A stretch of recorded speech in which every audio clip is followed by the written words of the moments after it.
Quais os melhores setores de ações para investir agora? Talvez você invista em ações de uma forma mais passiva, mantendo sempre ações dos mesmos setores e esperando ter uma rentabilidade muito boa, só que ela acaba não vindo. Por que que isso acontece? Porque sim, existe uma forma de você conseguir selecionar os setores que vão andar melhor ou que têm maiores chances de andar melhor, os setores onde estão as empresas que mais vão expandir os seus lucros nos próximos meses e nos próximos anos. E eu vou ensinar justamente isso para você e ensinar várias outras coisas, porque essa é apenas uma das várias perguntas que eu vou responder aqui nesse nosso episódio número 145 da Consultoria Gratuita, que é um vídeo específico que a gente publica semanalmente, onde eu pego todas as principais perguntas que chegam para mim na minha caixinha de perguntas lá no meu Instagram. Se você não me segue no Instagram, pode seguir, meu Instagram deve estar por aqui. E eu coloco uma caixinha de perguntas e pego as melhores perguntas e detalho, aprofundo para conseguir ajudar vocês o máximo possível nas dúvidas pontuais e específicas que vocês têm. Então, se você quer saber qual o melhor setor, quais os melhores setores, na verdade, de ações para se investir agora, e não só agora, mas também quando o cenário econômico mudar, fica nesse vídeo porque vai te ajudar bastante, tá bom? Então vamos entrar aqui especificamente na primeira pergunta de hoje do Samuel. Como saber o melhor setor em cada momento para se investir? E a grande resposta a isso é que você precisa fazer algo com um nome talvez um pouco complicado para algumas pessoas, mas um nomezinho feio para algo muito simples. Você precisa fazer uma análise macroeconômica com base em indicadores antecedentes com alto índice de assertividade. Vinícius, que bicho é esse? Vamos lá, deixa eu te explicar. O que é uma análise macroeconômica? Uma análise macroeconômica, você tem a economia dividida em duas partes. Você tem a macroeconomia e a microeconomia. Quando você fala em macroeconomia, você fala na parte mais abrangente. Você vai olhar para os dados do país, como que estão as contas públicas, inflação, taxa de juros. E aí você tem diversos indicadores que são indicadores antecedentes, outros são indicadores atrasados. Por exemplo, taxa Selic, que muita gente fala, é um indicador que não serve para muita coisa. Sabe por quê? Porque ele é um indicador atrasado. Por que é um indicador atrasado? Porque ele é um indicador de reação. Imagina, por que a taxa Selic está caindo agora? Porque a inflação já está caindo há muito tempo. Então o cenário já se materializou. Como reação, a taxa Selic cai. Muita gente fala taxa Selic, só que ela não serve tanto assim para ajudar você a investir melhor. Por quê? Todo mundo está vendo a Selic caindo, todo mundo sabe por que está caindo. Você não tem vantagem nenhuma. Você tem vantagem quando você consegue se aprofundar mais nos indicadores mais basilares da economia. Então a taxa Selic é um indicador, né, que ele é atrasado. Tá? Quando eu estou pensando em indicadores antecedentes, eu estou olhando para outros indicadores que mostram como que está a expansão da base monetária, como que está o volume de investimento estrangeiro aqui no Brasil, como que está o investimento direto na economia, como que está o investimento somente no canal financeiro, bolsa de valores, renda fixa e tudo mais. Como que está, enfim, diversos pontos, nosso PIB efetivo, PIB potencial, que muitas vezes eu mostro aqui para vocês alguns desses indicadores, né? E com base na análise desses indicadores antecedentes, que geralmente antecedem alguma coisa, eu vou dar um exemplo aqui. Comentei sobre expansão da base monetária.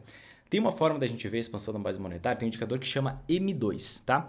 Esse indicador, ele é um indicador antecedente da inflação. Então, se a gente tem uma expansão da base monetária, ou seja, uma injeção de crédito na economia muito grande, geralmente a gente tem no Brasil um surto de inflação logo em seguida, um ano depois, muitas vezes. Tá? Por quê? Porque a gente tem uma expansão de crédito, faz com que as pessoas consumam mais, peguem mais crédito, financiamento, empréstimo, só que você não teve, e claro, se você não teve, um estímulo ao aumento de produção, ao aumento de produtividade das empresas. Se você só tem um aumento na oferta de dinheiro, o que vai acontecer? Vai aumentar o consumo, a demanda, a procura, mas a oferta não vai aumentar. E se você tem muita gente querendo comprar uma quantidade limitada de coisas, o preço disso sobe e gera inflação. Tá? Então o que você precisa fazer? Algo que não é tão simples, algo que você vai precisar de alguns anos. Você vai precisar de alguns anos de exercício para você, de aprendizado, de conhecimento, para você entender esses indicadores, certo? E para você correlacionar e interpretar eles, porque não basta você ter acesso a eles. Você tem que ligar. Ok, está aumentando a expansão da base monetária, está positiva. A expansão na base monetária.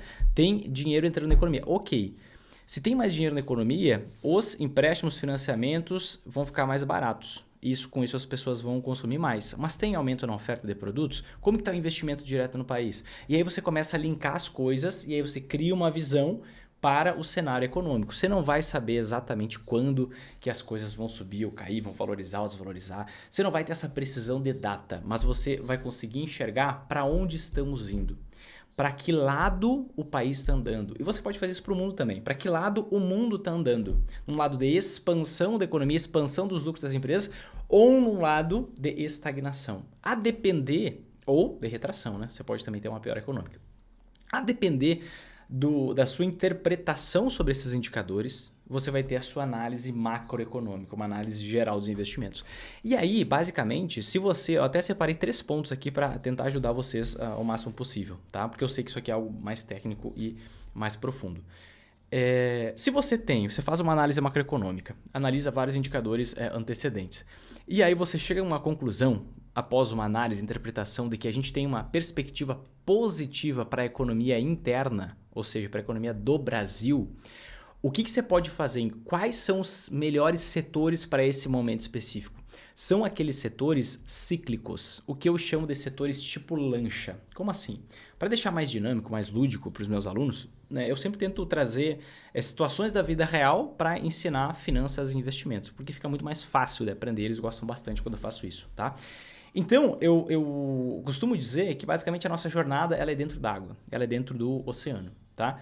E eu tenho 3 tipos de setores de ações. Eu tenho ações tipo cruzeiro, eu tenho ações tipo lancha e ações tipo barco pirata. Então são setores. Setores tipo cruzeiro, setores tipo lancha, setores tipo barco pirata. Deixa eu explicar isso para você antes de eu entrar nesse ponto específico do momento de perspectiva positiva.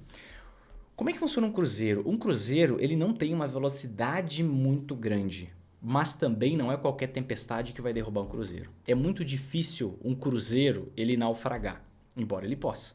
Mas é muito difícil ele naufragar. As ondas do mercado, as ondas econômicas não impactam de forma muito forte o cruzeiro. Só que ele também não consegue manobrar com uma velocidade muito grande e não consegue pegar uma grande velocidade. Quando você pensa numa lancha, você tem o extremo oposto. Uma tempestade qualquer já impacta a lancha e pode virar essa lancha. Só que a lancha ela consegue pegar muito mais velocidade. Ela consegue manobrar com muito mais velocidade. É completamente diferente a dinâmica da lancha. Tá? E como é que funciona um barco pirata, né? Poxa, isso depende do tamanho. Não, barco pirata você nunca sabe o que esperar de um barco pirata. Eu não sei se você já assistiu filmes de pirata, mas você nunca sabe, você não tem previsibilidade nenhuma. Você nunca sabe o que esperar de um barco pirata. Então você tem esses 3 tipos de setores para se expor. Tá? Entendendo, cruzeiro, previsibilidade, mas não tanta velocidade. Lancha, mais velocidade, mas muito menos previsibilidade. Mais sensível às ondas do mercado. Barco pirata é um negócio que é realmente uma caixinha de surpresa e pode te trair, inclusive, a análise que você fizer em relação àquilo. Tá? A gente vai falar um pouquinho sobre isso agora, tendo essa legenda, digamos assim. Então, se você tem uma perspectiva positiva para a economia do Brasil, uma perspectiva positiva para a economia interna, você pode focar, os melhores setores para você investir vão ser aqueles setores cíclicos, ou seja, setores do tipo lancha. Porque se você tem uma perspectiva positiva para a economia interna, o que isso significa? Que você tem uma perspectiva de melhora econômica, aumento no salário das pessoas, não o nominal, mas salário real, ou seja, acima da inflação. Isso estimula o consumo. Se você tem uma perspectiva positiva para o país, você acredita que não só o consumo vai aumentar, mas também a produção das empresas, a produtividade das empresas, a eficiência das empresas. E com isso você quer capturar o quê? Aquela melhora econômica, melhora financeira das empresas que têm maior velocidade, que tem maior poder de manobra. Então você vai focar nesses setores mais cíclicos. O que seriam os setores mais cíclicos? Setor, por exemplo, de construção civil, setor, por exemplo, de máquinas e equipamentos, setor, por exemplo, de tudo que... Eu quero até trazer de uma forma mais simples para fazer você pensar. Pensa o que aumenta o volume de vendas quando as pessoas têm mais dinheiro no bolso. Varejo está aqui dentro. Vestuário está aqui dentro. Tá? Então, vários setores e pensa na própria sua vida. A gente tem que trazer os investimentos para a nossa realidade porque é simples de entender. Né? Eu estou dizendo que é fácil, mas é super simples. O que você compra mais quando você tem mais dinheiro no bolso? Você compra mais eletrodoméstico, você troca a televisão, você troca a geladeira, você compra o computador novo. Então, varejo está muito correlacionado com isso. Máquinas e equipamentos também está muito correlacionado. As empresas, elas fazem essa rotatividade quando elas têm uma situação financeira mais confortável. Construção civil, as pessoas compram lá, realizam o seu sonho da casa própria. E esses setores que dependem, vestuários, as pessoas compram muito mais roupas nesses momentos. Turismo, as pessoas viajam muito mais quando tem mais dinheiro no bolso. Então, se você tem uma perspectiva de melhora para a economia interna, você deve focar nesses setores tipo lancha. Setores que você para, olha para a empresa, vê o que ela faz e você pensa, as pessoas demandam, procuram, consomem mais dessas empresas quando elas têm mais dinheiro no bolso? Então, esse é o caso. Dei alguns exemplos aqui para você. Tá? Agora, digamos que você tem uma visão negativa. Tá? Você tem uma visão negativa sobre a perspectiva futura da nossa economia interna. O que você vai fazer? Como que você vai investir? Em quais setores que você vai focar nesse momento? Você vai focar em setores tipo cruzeiro, setores perenes. Tá? Você pode focar em outro tipo de setor também. Daqui a pouco eu vou falar um pouquinho sobre isso. Mas, de forma geral, em setores perenes. Em setores que, independente do que acontecer com a economia, se ela for bem ou mal, esses setores eles vão continuar seguindo o seu progresso, não numa velocidade muito grande, não com grande poder de manobra, não com grande poder de aumentar substancialmente os seus lucros, mas vão continuar sua caminhada constante. Até porque essas são as ações que menos desvalorizam em momentos de piora da economia. São ações também chamadas de ações defensivas. Então você vai focar naqueles setores, como por exemplo, o setor financeiro. Você vai pensar em bancos aqui no primeiro momento. Banco, quando a taxa de juros está alta, o que acontece? Ele lucra pela margem de lucro. Ele empresta bem menos dinheiro, né? Ou a maior parte da receita da maioria dos bancos é via empréstimo, via financiamento. Então ele empresta para bem menos gente, para bem menos empresas, mas ele cobra uma taxa de juros muito gorda e ele ganha na escala. Quando a taxa de juros cai, o que acontece? Ele empresta para muito mais gente e ele ganha na escala. Antes ele ganhava na margem de lucro, agora ele ganha na escala. Ele empresta para muita gente dinheiro, só que é uma taxa de juros muito mais reduzida. Então ele ganha dinheiro de qualquer jeito. Quando você pensa numa seguradora, outro setor aqui, você está pensando em, por exemplo, uma seguradora que tem como maior base, BB Seguridade, tem como maior base nos seguros o próprio agronegócio. O agronegócio precisa de seguro independente se o país estiver em crise ou em crescimento, porque se não tiver seguro, você pode quebrar se acontecer alguma chuva de pedra, algum fenômeno climático, algum efeito dessa natureza. Então, independente do que acontecer, você vai ter que contratar o seguro. Você pensa na Caixa de Seguridade, uma outra possibilidade, quanto mais financiamento imobiliário, mais seguro é feito. Né? Você tem geralmente essa operação ali junto. Então, quando você tem, e seguro assim de forma geral, tá? Estou dando 2 exemplos para tentar materializar um pouco mais para vocês, mas de forma geral, uma das últimas, você tem que pensar assim, a perspectiva negativa para a economia. Quando você tem menos dinheiro no bolso, quando a situação está apertada, do que você abre mão? Setores lanches, você compra menos roupa, troca menos de eletrodoméstico, de computador, celular, televisão. Você viaja menos. Então você corta algumas coisas. Você não quer investir nessas empresas que vão ser cortadas do orçamento das pessoas. Você quer investir naquelas que as pessoas vão continuar tendo relacionamento. Banco, seguradora, você não vai deixar de pagar o seu seguro de vida que você está pensando na sua família. Seu seguro do carro que você está pensando numa perda muito maior que você pode ter se você for lá e colidir o carro com um carro muito mais caro que porventura está sem seguro naquele dia. Você não vai cortar o seguro. Né? Até porque é um valor baixo, geralmente, no orçamento da maioria das pessoas. Então, também é um setor extremamente resiliente. Você vai pensar outro setor, energia elétrica. E, claro, você tem os subsetores, tem que ter muito cuidado. Né? Mas energia elétrica, poxa, você pode apagar uma luz, você pode gritar um pouco com seu filho, apaga a luz, rapaz, apaga a luz. Só que você vai consumir energia igual. Né? E tem alguns subsetores que têm uma demanda uma receita extremamente previsível. O subsetor de transmissão, por exemplo, que é o filé da energia elétrica. Então você não tem essa variação, né? O consumo pode variar, isso impacta a distribuidora principalmente, mas a transmissora não. Então você consegue frear, né? Consegue ter uma previsibilidade investindo nesse subsetor de ações. Água e saneamento, você precisa de água potável, você precisa de saneamento básico. Né? Então, independente de crise, sabe? Então você vai focar nesses setores mais perenes. E o segredo é você parar e pensar. É muito mais simples, gente. O que as pessoas fazem em momentos de crise? Elas compram dessas empresas. Então, eu vou investir aqui quando eu tenho uma análise macroeconômica com viés positivo para a economia interna. O que as pessoas não cortam nunca? Então, eu vou focar nisso aqui, tá? Ou cortam muito pouco. Eu vou focar nisso aqui, quando tiver uma perspectiva para a economia de forma... uma perspectiva negativa para a economia interna. Ou você ainda pode, num caso como esse, investir em setores anticíclicos. O que são setores anticíclicos? Por exemplo, uma exportadora. Uma empresa exportadora, tá?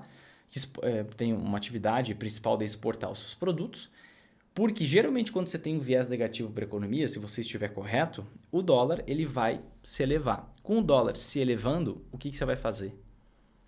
Você é nada, mas a empresa vai exportar com uma cotação do dólar mais elevada. Ela vai trazer, vai ser paga em dólares e esse dólar vale mais em relação ao real. O lucro em real vai aumentar.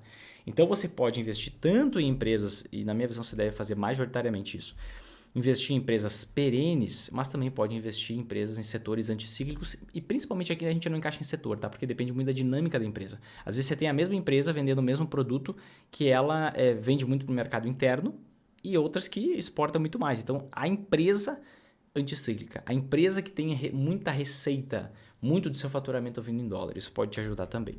Tá? E tem uma terceira possibilidade, que é quando você tem, e aqui pensando, deixando de pensar em mercado interno, Brasil, e pensando no mundo, você tem uma perspectiva positiva para o mundo, uma perspectiva positiva internacional. Né? Quando você tem uma perspectiva positiva internacional, que os países vão crescer, o que acontece? É o momento de você investir em commodities. É o momento de você investir. Aqui está o barco pirata, que é perigoso, porque às vezes um corte na oferta já muda a direção do preço, um aumento da oferta já muda a direção do preço, e a gente está olhando pelo lado da demanda, ou seja, procura por comprar esses produtos. Mas se você tem os países expandindo, por exemplo, construção civil, talvez seja interessante comprar algumas ações ligadas a minério de ferro.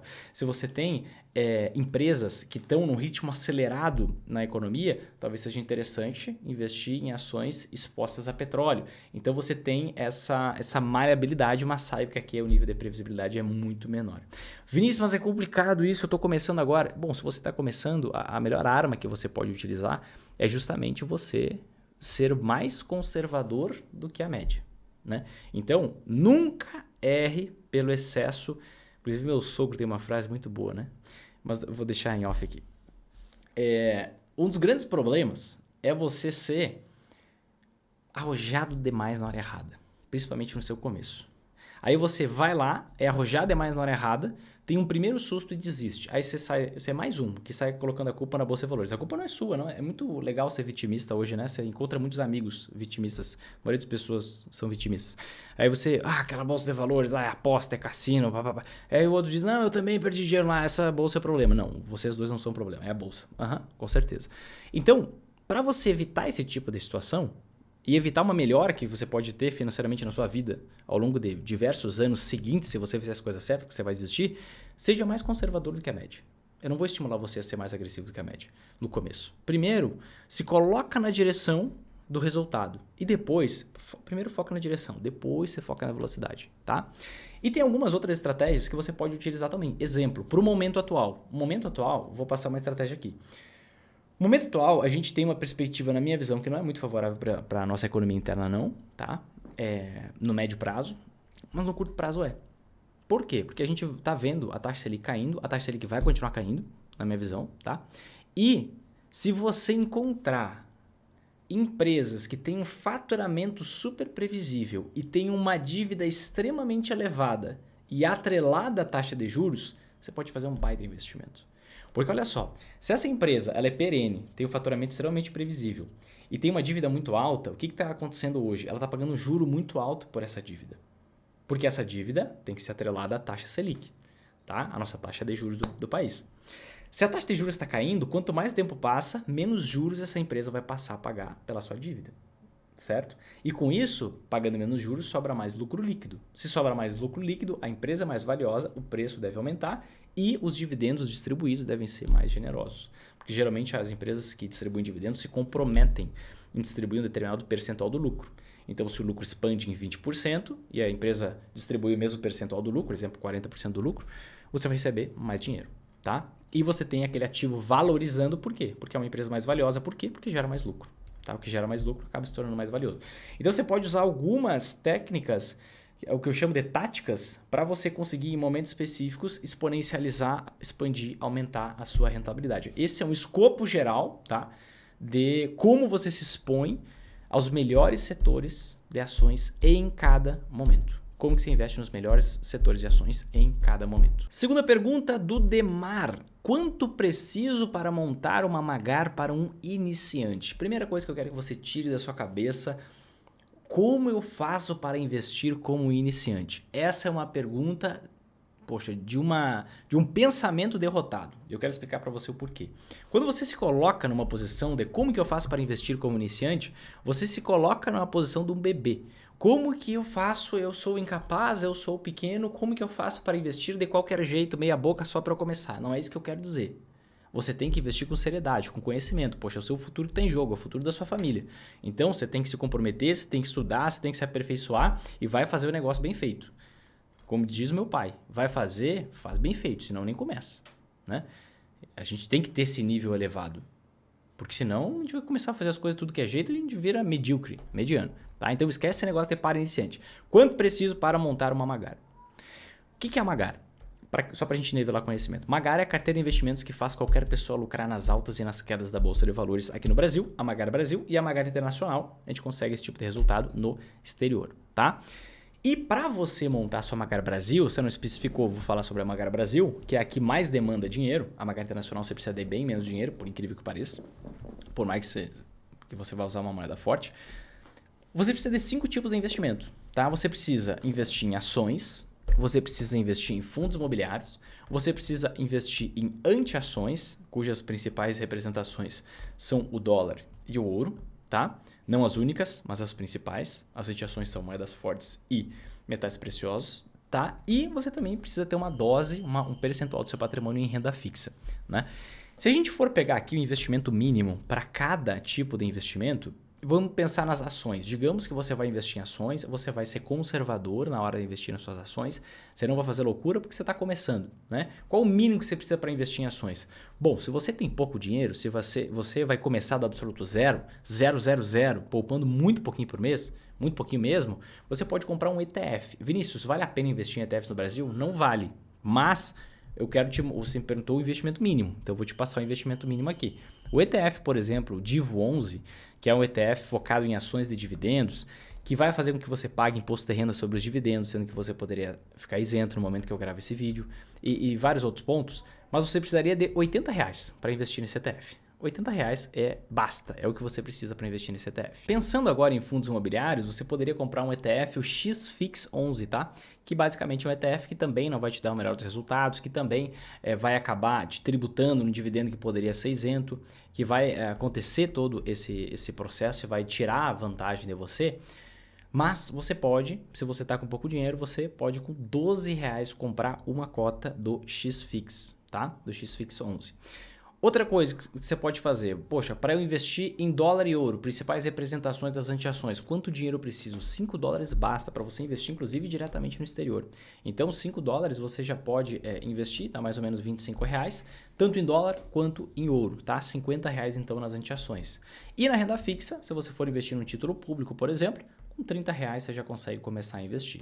Ou seja, somando 80 mais 12 mais 25 mais 25 mais 30, a gente está falando aqui de R$172. Né?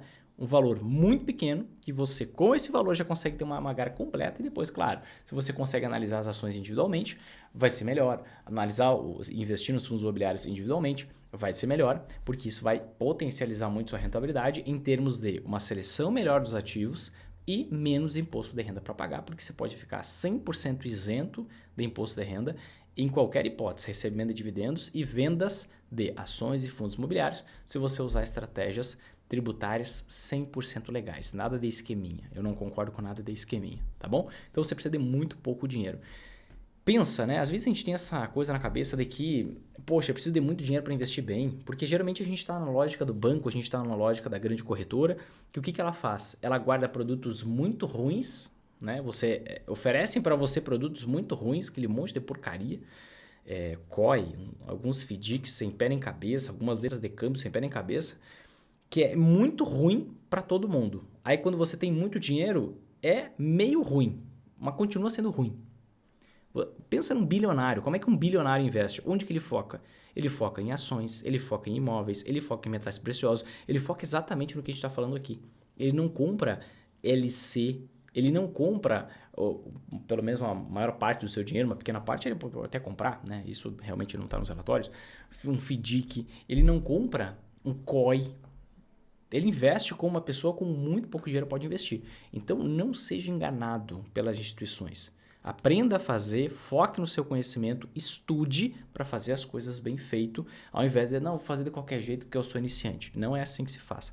Vai fazer, faz bem feito, senão nem começa. Eu sou dessa postura. Próxima pergunta de hoje. Gabriele, é hora de reforçar a Magar Internacional.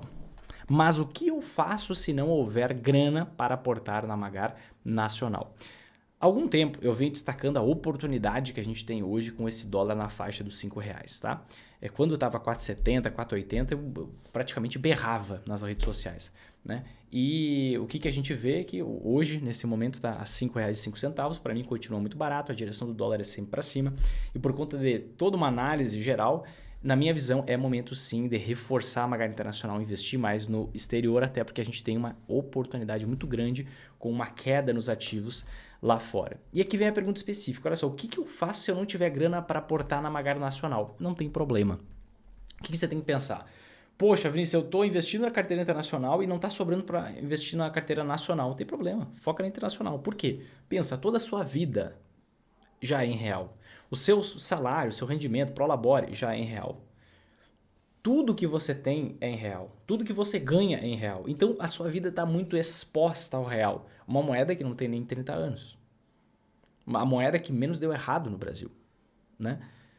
Então, o que acontece? Você já tem muita exposição ao real. Não tem problema você ficar por algum período aumentando a sua exposição a moedas fortes, aumentando a sua exposição em moedas que têm mais de 200 anos de história, com uma inflação muito mais baixa, países que crescem muito mais, tem uma questão tributária mais amigável, uma segurança jurídica maior, tem tudo melhor.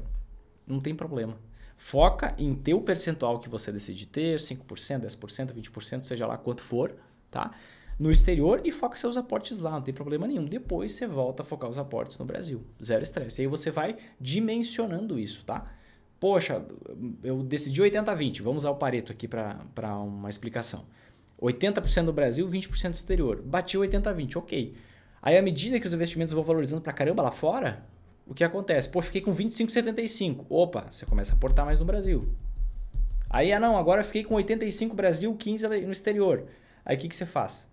Opa, vou focar mais no exterior. E aí você vai dimensionando isso para manter aquele percentual que você decidiu, que faz sentido para você, com base em todo esse insumo que levou você a tomar a decisão. Mas não tem nenhum problema você ficar algum tempo focando mais seus aportes no exterior e esquecendo dos aportes no Brasil. Zero estresse em relação a isso, tá bom? Próxima pergunta de hoje, você fala muito sobre dolarizar, mas devo dolarizar parte da renda fixa, tesouro direto, reserva de emergência?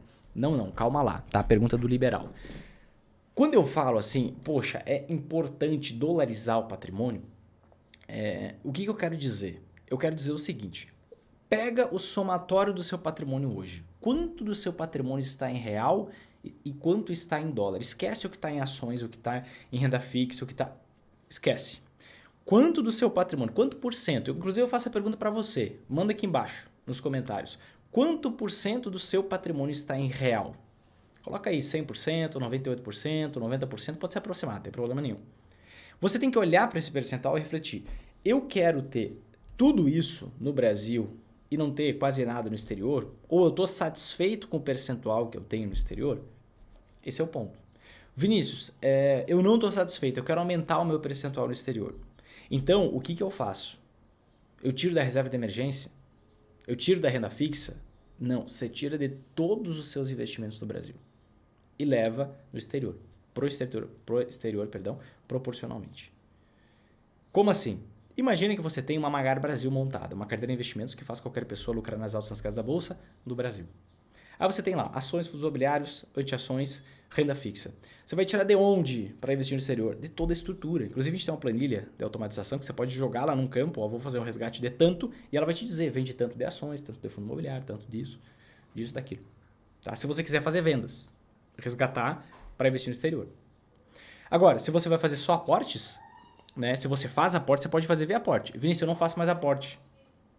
Não faço aporte. Então, como é que eu faço? Você pode vender uma parte dos seus investimentos no Brasil para montar a sua exposição no exterior. E aí você pega de tudo um pouco. Menos da reserva de emergência, o que eu chamo de reserva de liquidez. Nisso você não toca.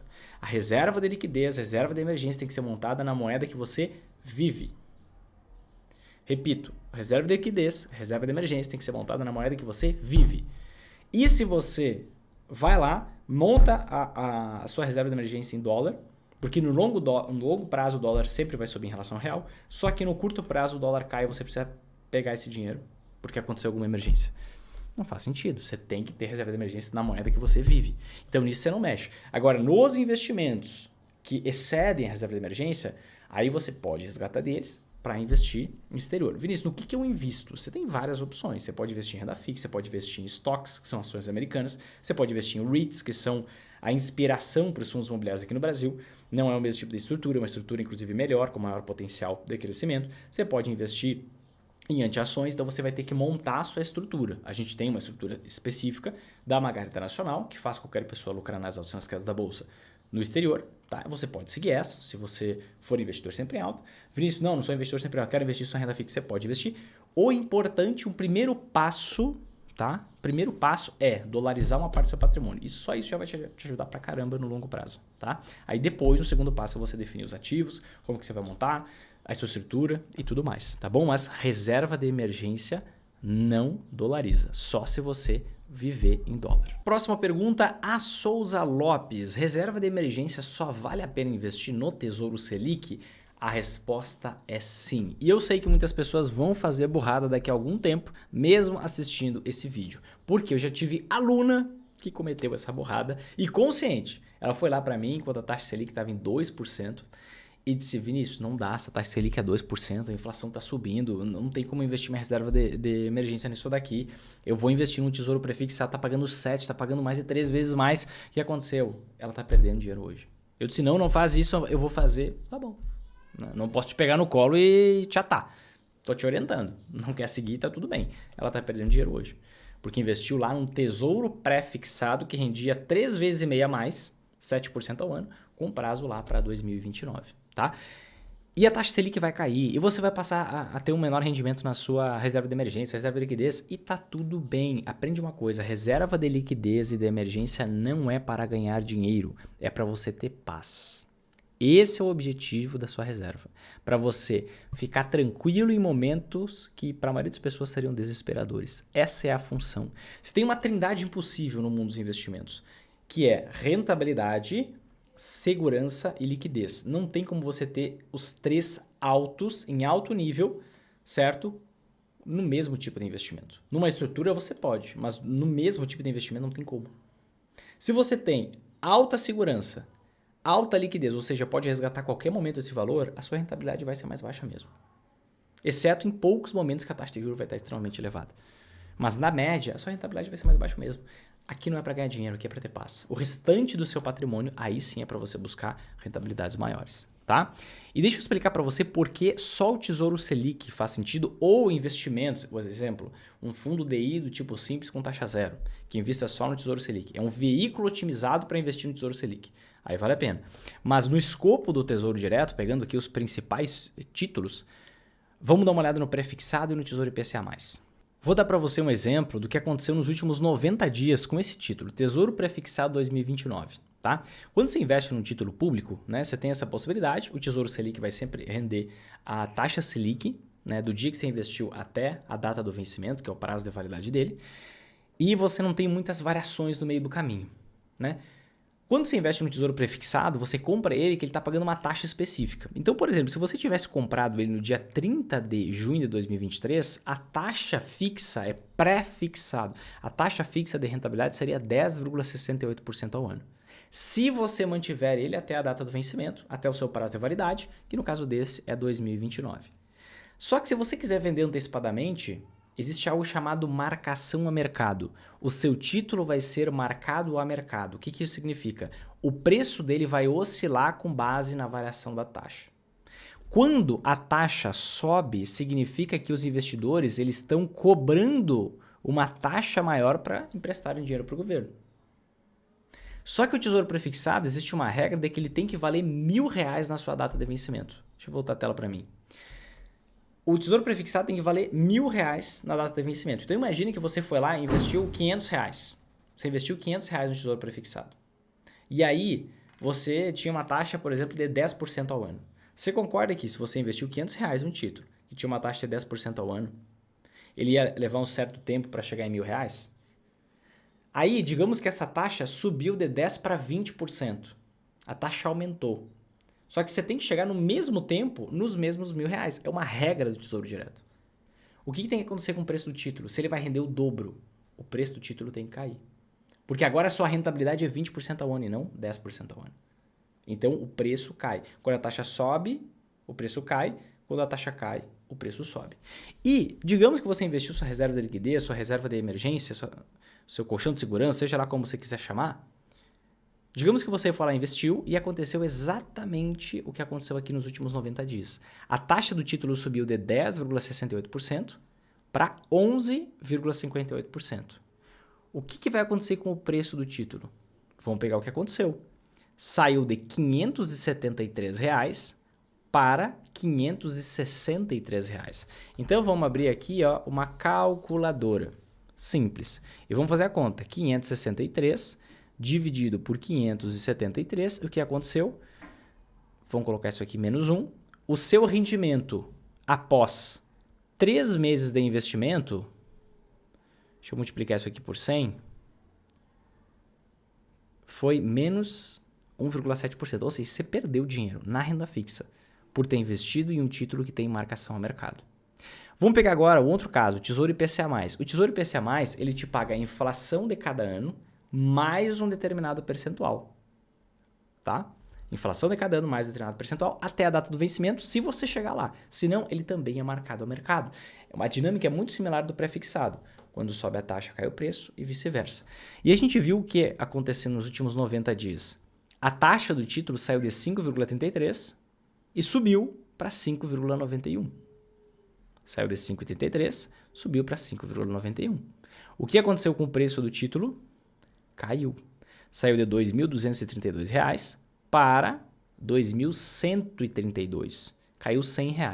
Então vamos ver aqui, olha só. 2.132 divididos por 2.232, é isso? Vamos só confirmar aqui. É isso. Menos 1 igual vezes 100. Agora sim. Então você teve uma queda de 4,4%. Ah, Vinícius, se eu pegasse com a mesma data, um Tesouro IPCA+ 2029, como é que seria? Vamos fazer a conta. 3.027, você pode ver, a taxa subiu, tá? E o preço caiu. Então, 3.027 divididos por 3.064. Menos 1 vezes 100. A sua queda teria sido de 1,2%. Mas em todos os casos, você teve uma desvalorização no seu patrimônio por investir no título errado. Tá bom? E sempre, olhando para o mesmo prazo, sempre a queda vai ser maior no pré-fixado, quando as taxas subirem, do que no Tesouro IPCA+. Tá? Isso é sempre. Certo, meus queridos, minhas queridas, espero que eu tenha conseguido ajudar. Se esse conteúdo fez sentido para você, eu tenho um aviso importante, calma lá, mas olha só, toca aqui embaixo em gostei, te inscreve no canal, ativa o sininho, compartilha com seus amigos, porque assim você ajuda a gente a conseguir ajudar mais pessoas. Manda aqui embaixo nos comentários também uma pergunta que eu te fiz aqui no meio do vídeo, tá? Eu te perguntei quanto por cento do seu patrimônio você tem investido no Brasil, ou seja, que está relacionado à nossa moeda real. Manda o percentual aqui embaixo que eu quero saber. Tá bom? E tem um convite importante para você que quer avançar, que quer dar um passo além, quer aprender o passo a passo que hoje faz mais de 3.500 investidores conseguirem lucrar tanto nas altas quanto nas quedas da Bolsa de Valores. Não só no Brasil, não, passo a passo você só consegue implementar só no Brasil, mas no exterior também. Eu vou promover um evento online, gratuito, sem enrolação, mais completo do que qualquer coisa que eu já fiz na minha vida, em termos de eventos gratuitos. Realmente vai valer muito a pena você participar. Só no evento gratuito você já vai aprender, ter uma estrutura pronta para começar a ter os seus primeiros resultados. Se você quer ser ajudado, se você quer avançar, é muito simples. Aqui embaixo na descrição tem um link. Toca neste link, faça sua inscrição gratuitamente e eu te vejo no último evento sobre investimentos da sua vida, porque depois desse você não vai precisar de mais nenhum outro e pode me cobrar depois sobre essa afirmação, tá bom? Grande abraço, Deus abençoe você e sua família. Vamos pra cima, tamo juntos, é só o começo, quero te ver sempre em alta.